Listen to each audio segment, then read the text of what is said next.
And now, friends, it's time for some Ion Fury by Chaos Wolf. And the commentator will be Oasis. So, guys, please take it away and tell us all about this game.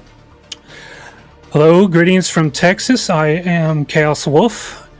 This is Ion Fury, developed on the build engine. If you've ever seen speedruns of Duke Nukem 3D, Blood, or Shadow Warrior, it has many of the same tech you would see in those. I have here with me Oasis, who is actually one of the devs for this game, if you want to introduce yourself. Yes, hey, hello. I'm Max, and I'm the lead level designer for Ion Fury. I have some past in the speedrunning myself and have been volunteering at ESA as well. And this time, instead of running, I get to actually watch someone else break my game this time around. So it's going to be exciting. Alright, so basically this is a 90s era cyberpunk setting. We get to play the role of Shelly Bombshell Harrison. She's a bomb disposal expert in the Global Defense Force, and she's out to stop these cybernetic cultists. So let's get started. Got a new game, campaign, First Blood, and we'll give you a countdown in 3, 2, 1, go. So this first level is very straightforward. We just do this clip through the window here. We grab this key card, head out of the bar, and we proceed to the exit. Crouch under that door to get through a little bit early. Now you'll notice right away that we move diagonally all throughout, which is our fastest form of movement, and something that's consistent across most FPS games of the 90s. Right here we have our first sequence break. We trigger that explosion. We come down here. And I'm going to do our first safety save. I'm going to name it appropriately. And right here we do a sprite boost where we push that trash bag in and it will get detected on the next available elevation and take us up there with it. Right here we give this guy a little tickle and... oh, he slipped off. You can jump up here and get this door going and grab that key. Again, crouching through to get going a little bit early here. One of the things you'll see me do a lot in this run is known as reload canceling, where we stop the animation from reloading your weapons and continue firing. It can be done with anything that has any sort of reload function in it.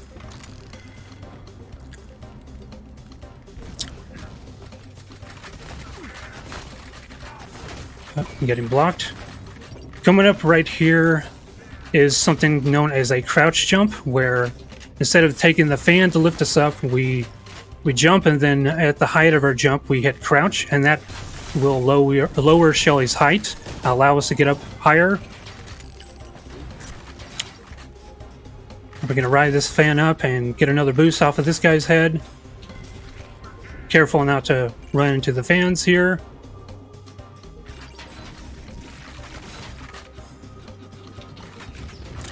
Now, throughout these couple of rooms here, we have these switches that we can, as you approach them, you hold your E key, which is default for PC.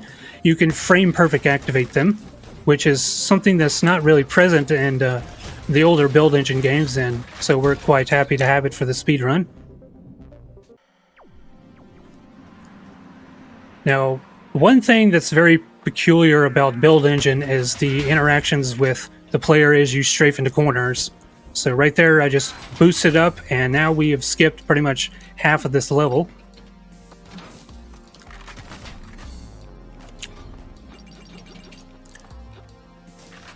And right here we're okay. I failed it the second time, but jumping on the rim of that container, we cancel out the stun from falls, allowing us to keep our momentum.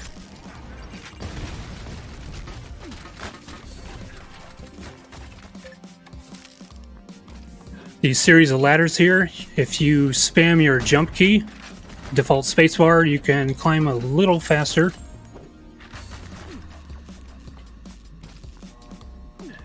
Now we just have a couple more generators we need to overload.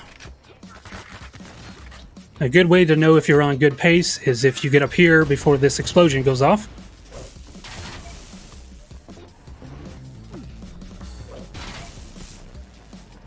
And now we are on our way to the last level of this zone. And normally there's going to be a boss fight here, which is just a horde of enemies you have to take on, but we can skip the entire thing. And we're going to use a marathon save strat, which anybody at home can do. It involves something, using a prop, and it's pretty amusing to watch, actually. So I'm just going to pick up some supplies here. And now we're going to push this potted plant down these steps. Make a quick stop to pick up that bow. I'm having trouble getting my max speed. There we go. You are still just a rat in a cage. I will ensure your demise. And Haskell likes to throw out some Smashing Pumpkins song lyrics to us. And we jump over. Like that. That's the first zone down. Now, one of the things I picked up there was a weapon known as a cluster puck. It's like a sort of like a grenade / mine, and it will help us with this next skip here. Now, the mappers for this game like to put in backtracking sections, which are normally only accessed on the other side. But if we set this up here, do a quick safety save, and now we've skipped pretty much the entire level. Now, there's not really much going on in this level, so if Oasis, you would like to explain... Oh, I'm sorry. If there was anything you would like to read out for us, Zoners? Yeah, sure, I can do that. Let me quickly have a look here. Yeah, right. So, I haven't mentioned this in quite a while now, but, well, obviously we're raising money for Save the Children, but I just want to give a little bit of context, like how much even the slightest amounts of donations actually, like, impact. So, for example, with a single $1, you can treat a child against diarrhea, which is one of the top killers of children under the age of 5 globally. Or alternatively, you can help 4 children against pneumonia, which is the single largest cause of death in children worldwide. So with just a single $1, you can potentially save the life of 4 children with just $1. That is, sounds like a very good deal to me. Or for example, here $5. $5 can provide education supplies for a child so that she or he has the tools that they need to continue their education. So please never feel bad if you can only donate very small amounts. As I just read, even like the absolute smallest amount can have an insane impact. So if you have a few spare dollars, please consider donating towards Save the Children. 100% of all of the donations go directly towards Save the Children. And yeah, back to the game. All right, one thing you'll see me do here. Oh, do you have something quick? No, you can just continue. So in these long straightaways, you'll see me use something known as SR50, which is actually a term from Doom. Oh, health is looking nice. Never mind. What SR50 is basically you lock your horizontal axis and you move slightly faster than normal strafe running. So yeah, that's actually a Doom term, but it functions the same way in Build Engine. We don't use it a whole lot because the fact that it locks your angle and makes you unable to turn and stuff. So right here we got our first real boss fight, and we're gonna make short work with him. Charging up the ult fire, and you aim straight up. And he moved around. That's unfortunate. There we go. Be sure to grab that chain gun there, or that explosion will not trigger. And that's another zone down. So for the what's happening there is that we actually have like a variable damage. So when you have a sprite, of course, you don't really have headshots in such an old game, but we actually scale the damage based on the height of the sprite. So the higher you aim on the sprite, the more damage it does. So that mimics the headshot damage. And you see that taken to the extreme with the mech fight. Right here, I'm taking advantage of the geometry that's sticking out. I can get through and go the back way into this room here. Turn off this lockdown and head down here. Well, this just so happens to be Oasis level or zone that he was responsible for. So he gets the thrill of seeing it broken. And unfortunately, this is my favorite track in the entire game, but we finish it in like under a minute, so we don't really get to hear much of it. Yeah, that's your punishment for skipping things. Yeah, there's like a couple of I really try to take into account like all the speedrunning things, but it's like there's still a couple of spots you can actually soft lock if you're being a little bit too fast. The scripting system is very brittle, let's put it that way. So sometimes you can just soft lock things if you're too fast. So we grabbed the red key card for this level, even though we don't actually need it. What it does is trigger an explosion, so that we don't. Okay, that was scary. So that we don't have to wait for this sliding door, and we just ride these air conditioning units on the way back, and hopefully, okay, good. Nobody really blocked us.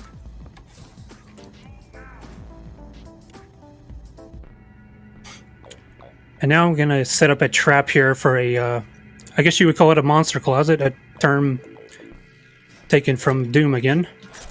These enemies are gonna come out, and that mine's gonna take care of them, hopefully. There we go. And that's to make this area safe, not for us, but for this potted plant. As I mentioned before, corners have weird interactions with the player in build engine, so we need to make our own corner by wedging this plant right up here. See if we, there we go. And we crouch jump on top of these servers. I'm going to do a quick save for safety here, because these lasers hurt. Hey Oasis, you know how you put this key card in that room? Yeah. Oh, no, you didn't. Yeah, so like the potted plant and stuff, what actually happens is that collision in build engine is quite primitive, and Duke 3D runs, if you've seen any of those, are like a really good example. And of course, some of us have experience and like with teleporting geometry and whatnot. So one of our goals was actually fixing the clipping. So the horror of speedrunners, it was actually decided that we will overhaul the clipping system. And it actually gives a vastly different experience compared to other build engine games in many cases, but it also results in some kind of new bugs. So going through the windows, getting pushed with potted plants and whatnot, those are like all bugs that are new to the like actual games themselves. So it's really cool kind of to see at the same time new techniques being applied. So right here we got another boss fight, which we're going to make short work of. And we're gonna, as we wait for this door to open, we grab that heavy armor. Normally you fight that ship on the rooftop here, but aiming at the specific spots, you can take it out really quickly. Now this is a long elevator ride, about a minute or so, so perfect time to read off anything if you got it. Yes, of course, I can. I'd like to remind everybody that if you actually do donate, as in a typical speedrun marathon tradition, that you can allocate all of your donations towards certain bid wars or incentives. And the one that is coming up in just like a little bit less, more than an hour, I believe, is the Pokemon Diamond any % run, where you can choose the name of the starter of a Chimchar. And there's a really fierce battle going on there. We currently have Bidoof on is winner with $3,008. Very, very, very closely followed by Uncle Iroh with $2,999.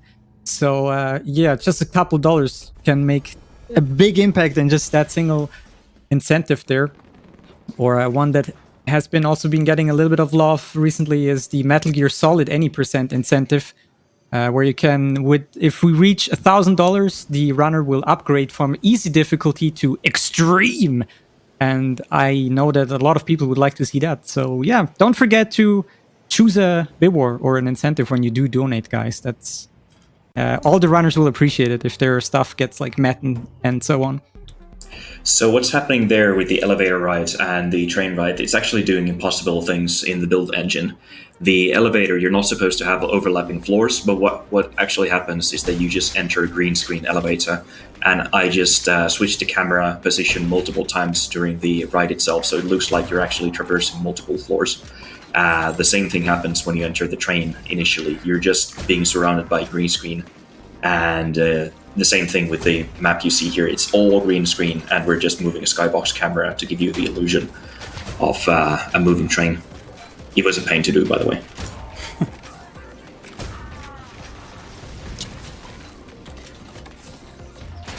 So yeah, this can be a pretty dangerous level. A lot of cramped corridors, all these enemies up in your face, blocking you, doing damage. Also have to deal with an enemy known as a deacon, which flies around and shoots homing rockets at you. We get introduced to another new enemy right here, and he is the trigger for the end of the level, so take him out as quickly as we can.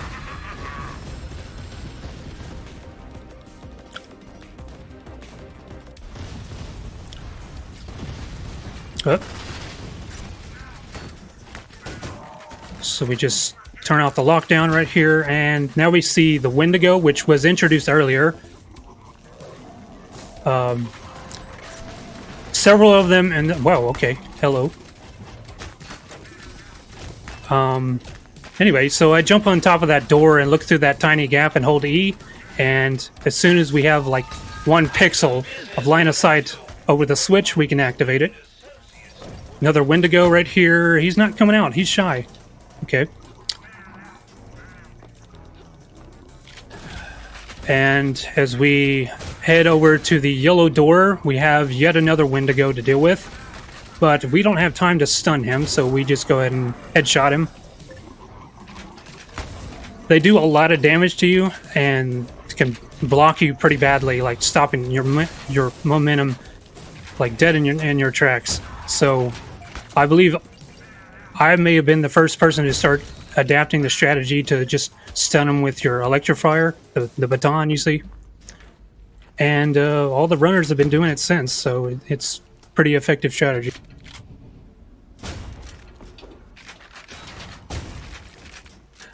Coming up here, we've got another backtracking section. This was first discovered by a Finnish speedrunner, Draku, and is still used. And I messed it up. Thankfully, I quick saved.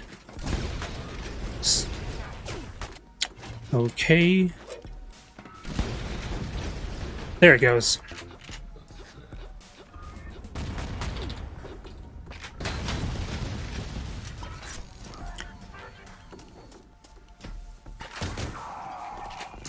So yeah, I believe we also got some other developers watching the stream right now. So Daedalon is the person who's responsible for this zone, and Davox was responsible for the first 2 zones that you see in the game.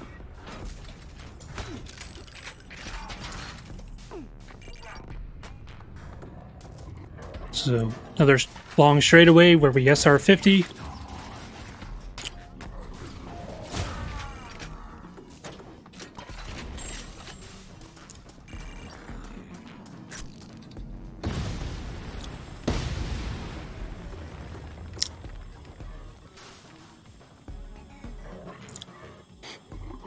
As soon as this next level starts up, you can just hug this wall. The explosion doesn't do any damage to you. And we've got a rather difficult trick coming up that requires about 5 inputs to do. So we're going to go ahead and take him out and just make it a little bit safe. Climb up on top of this set piece that's totally just for looks. Wait until the gun comes into the light there. There we go. So as I mentioned, that requires about 5 inputs. And jumping on top of slope surfaces is ridiculously hard in Build Engine in general, so that's actually a really tricky jump in many ways. Right here, we take out the electrifier and swing it underwater because, for some weird reason, it makes us move twice as fast. Which is great because if I don't fill it twice in a row. Alright, we have to do the old strat then. There we go. So running by that switch, frame perfect activated by holding E. Now as we wait for this door to open up, we grab the supplies out of the secret. Now instead of doing the intended way, we just jump on top of this spider drone here, on top of this broom, use the box.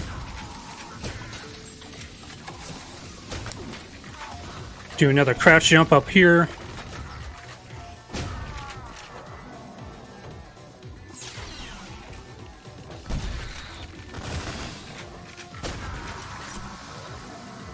Just wait for this to open up.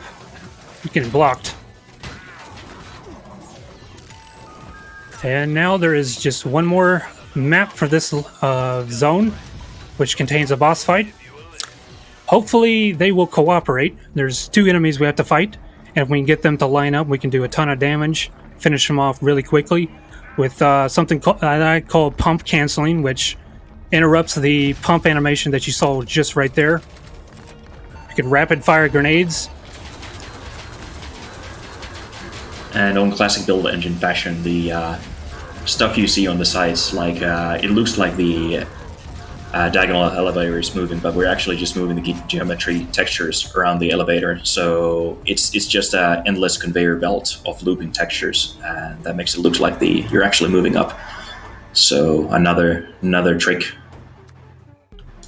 Yeah, unfortunately we couldn't get the optimal kill. The guy just hugged the fence and I couldn't get them to line up, but still pretty fast kill regardless. Now right here is where I really need to focus, so pause champs in the chat. We'll do one of the hardest tricks in the entire game.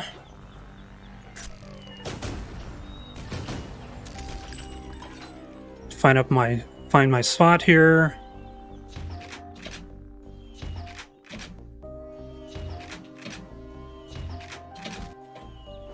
Let me see, reset it. There we go. So it turns out the grenades actually have collision. Instead of using the explosion, getting a boost, we're jumping on the physical grenade itself to get across that canyon. And as you saw, it took me several tries. It's very difficult. It requires some precise timing. I remember when I saw the jump for the first time, like it's a really amazing trick. Honestly, we never thought that would be possible. All right, now for the next trick, if you could, Oasis, explain what sector over sector is.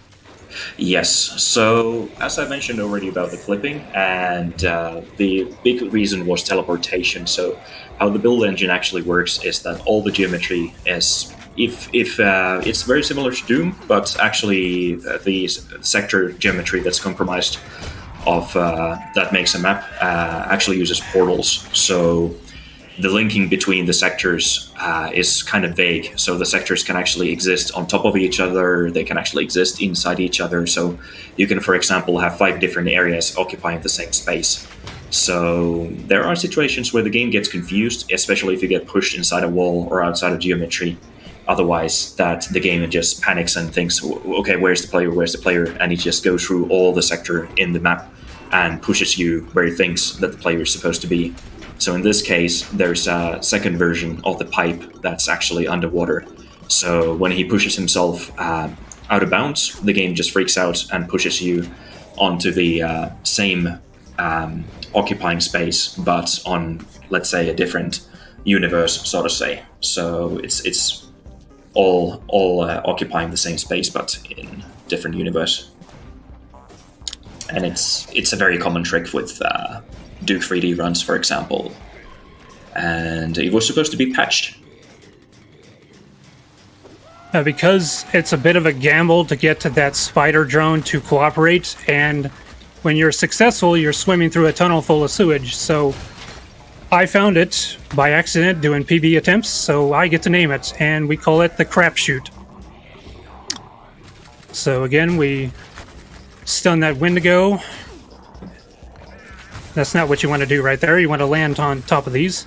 And I failed it again. Let's just take the door. Frame perfect, activate the elevator.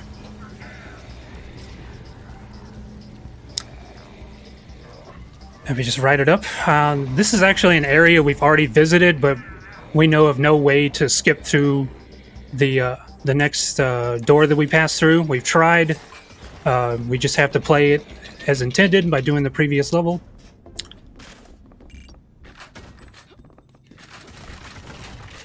Do a crouch jump to get through that little window there, and now we have a puzzle coming up.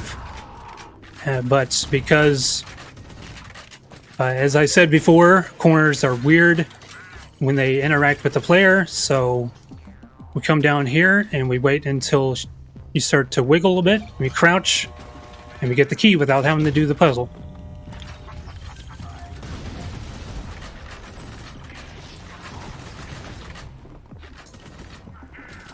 So yeah, the level design changes a little bit in general, like was mentioned, that we started revisiting areas, and this is kind of the point where the levels sort of loop back to themselves, like from map scale. So if we kind of assume that the player is already aware of how things work.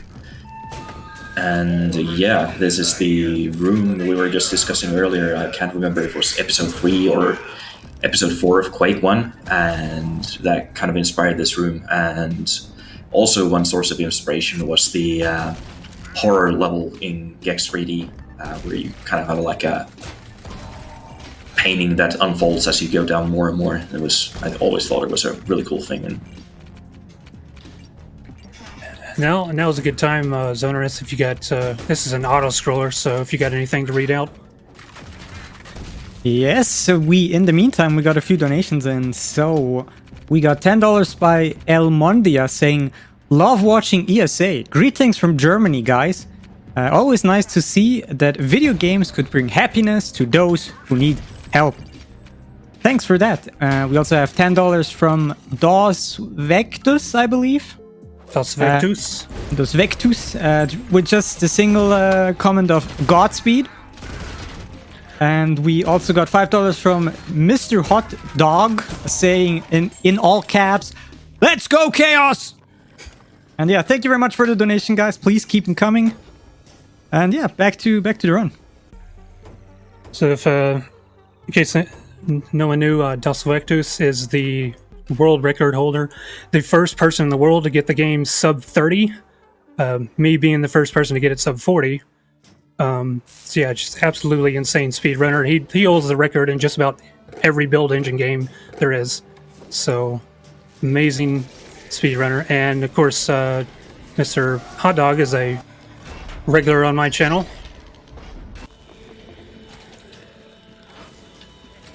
Right here, we're gonna charge up our bow. He survived, but we're gonna stare at this dark pixel and boost up. And next up, there's a pretty interesting key grab that we do. Normally, you have to press these two switches and fight an enemy for it after he drops it, but that takes too long, so instead we will position ourselves and get our collision box to just barely able to get the key, just like that.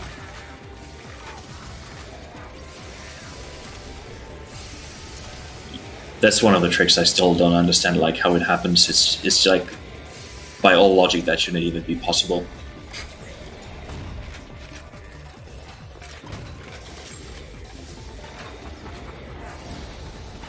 Okay.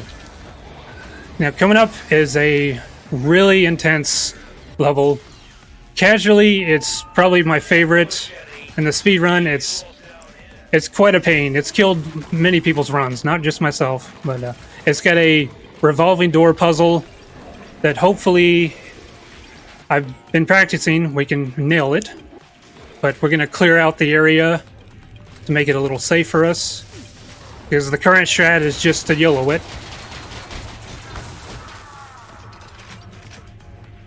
Alright, so we're going to save here and... First try. Oops, got bumped around there. Oh, that's nice. Yeah, this is a very time sensitive of a puzzle, so sometimes you just need to keep flipping over and over again if you miss it. Wasn't prepared for that Wendigo. He's usually not right there. Yeah, very intense level, and especially with this music. It's just jam-packed with enemies everywhere. Okay, wasn't counting on that. Oh, there he is again, relentless. That was the same Wendigo that hit me earlier. He knows where I am. Okay, unfortunately, this level is very solid. You can actually get across over here without having to extend this bridge, but you can't get through this door. We've tried finding multiple ways to skip parts of the level, but it is just too solid. So we pretty much play it as intended, just very fast.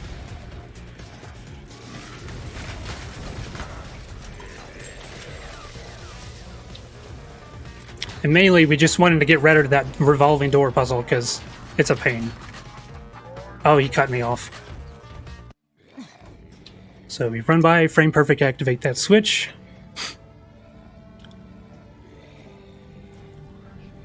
And now we're backtracking to an area we've already been to, but it had a laser grid that's blocking us from progress, which also we couldn't find any way to pass through. And that's it right here.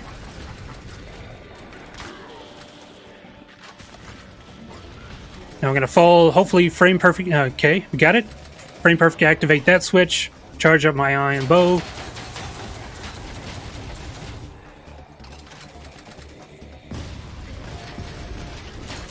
Yeah, the mini-mechs and the mechs actually haven't been designed to really walk around, so they have like waypoints that they sort of follow. And our coder, whose name is M. Blackwell in the chat as well, he actually really didn't like us using those mini-mechs because he really didn't code any AI for those, but we level designers just kept using them anyway, so he started like coding a little bit of stuff, but sometimes they get a little bit stuck and do funny things, but that's mostly because the coder really advised against using those, but we kind of did anyway, regardless. But it was really cool that we got them working. So this is also a zone I worked on. It has 2 areas in it, and it's mostly a gauntlet before the final boss battle, so it's not that many skips, I think, that you can do here overall. So yeah, as he mentioned, there's just 2 maps here, and we're pretty much almost done. So again, he's using the fact that the damage scales the more you aim up. So if you aim up as you shoot, it kind of does the headshot damage, but sometimes it's a little bit strange, like how it calculates it. So finding like the perfect spots can yield like crazy damage.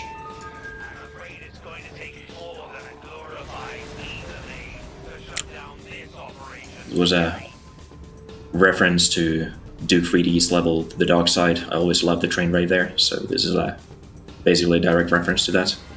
Nice. That's a favorite of mine, actually. Even though the speedrun, it's got a very hard skip. So right here, I'm going to quick save because there is a potential soft lock with these 2 mechs that we're going to fight.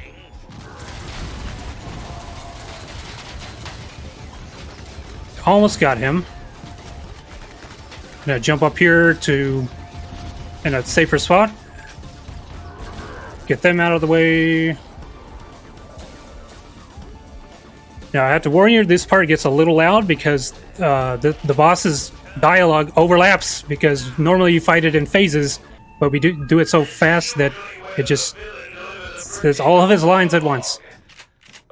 Yeah, the auto engine isn't really known for being that good, so it will just like play all the sounds at the same time, and the amplitude just gets like crazy high, and it's pretty horrible. People who have played Duke 3D and have shot Octobrains probably know what I'm talking about. So all we do is just pump cancel grenades, and time is coming up, so get ready.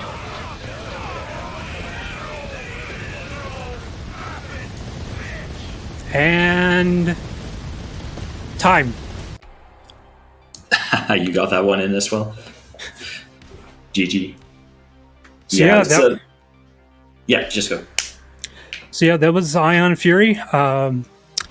Again, I am Chaos Wolf. I want to thank ESA for giving me this opportunity. It's my first time being here. I really enjoyed it. I want to thank Oasis for commentating for me. I want to thank the Build Engine Speedrunning Discord. You guys know who you are. I feel like I'll miss somebody if I try to shout out any names. But if you'd like to learn this game, you can join the Discord at speedrun.com/if. It'll have a link there, and it covers pretty much all the Build Engine games, even the really obscure ones. And I even have a video tutorial out. It's a bit outdated, but it should give you the basis of what you need to know. So yeah, if you enjoyed this game, I also speedrun many other FPS games. If you want to follow me, twitch.tv/chaoswolf. There's an underscore in there. So yeah, that's it for me. Do you want to have any final words, Oasis? Yeah, I mean, thanks so much for the speedrunning community who has worked really hard on this game and bringing down the time, and it's so amazing. Like, it's the best reward is to see like people play the game you worked so hard on, and I guess this is an opportunity to show a little bit that there's an expansion coming up at some point in the future. So I really hope that to see you guys play the expansion as well when it comes out. I think. And here's hoping they give me early access so I can stream it and then start routing the speed run.